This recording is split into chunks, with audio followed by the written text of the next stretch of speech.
Good morning guys, happy Sunday. First of all successfully Karthika మాసం అయితే నేను కంప్లీట్ చేశాను, ఎలాంటి ఆటంకం లేకుండా. సో నా బ్లాగ్స్ అని చూసుంటారు. మార్నింగ్ ఇంట్లో పూజ చేసింది, నెక్స్ట్ నేను ఈవినింగ్ టెంపుల్కి వెళ్ళి దండం పెట్టుకుని అవన్నీ చూసుంటారు. సో ఈరోజు సండే స్పెషల్ ఏంటంటే రాత్రి మిగిలిపోయిన దోసపిండి కొంచెం పులుస్తుంది కదా, దాంతో పునుగులు వేసుకుంటున్నాను. సో ఆ పునుగులు రావాలంటే మనం బ్యాటర్ అనేది థిక్గా ఉండాలన్నమాట. సో దానికి మనం మైదా అండ్ సుజీ రవ్వ వేసుకొని బాగా కలుపుకుంటాం. దాంట్లో కొత్తిమీర, ఆనియన్స్, జీలకర్ర కాదు పచ్చిమిర్చి మిక్స్ చేసుకుంటాం. సో పునుగులు పొంగడానికి మనం బేకింగ్ సోడా కూడా యాడ్ చేసుకుంటాం అనమాట. సో కళాయి అయిన వేడెక్కుతుంది. సో ఇవన్నీ మిక్స్ చేసుకొని పునుగులు ప్రిపేర్ చేస్తున్నాం. సరేనా?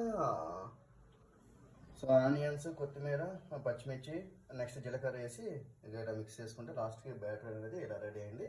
సో ఇక్కడ ఇది కూడా మరుగుతుంది. సో పునుగులు వేసేస్తాం. సో బాగా కలిపినట్టుకున్నాను, బాగా పొంగుతుంది. నేను ఎక్స్పెక్ట్ చేయలేదు ఇలాగా పునుగులు వస్తాయని. చూద్దాం, ఫ్రై అయిన తర్వాత, డీప్ ఫ్రై అయిన తర్వాత టేస్ట్ చేసి చెప్తాను. భలే ఉన్నాయి కదా, సరేనా? మంచి సైజు.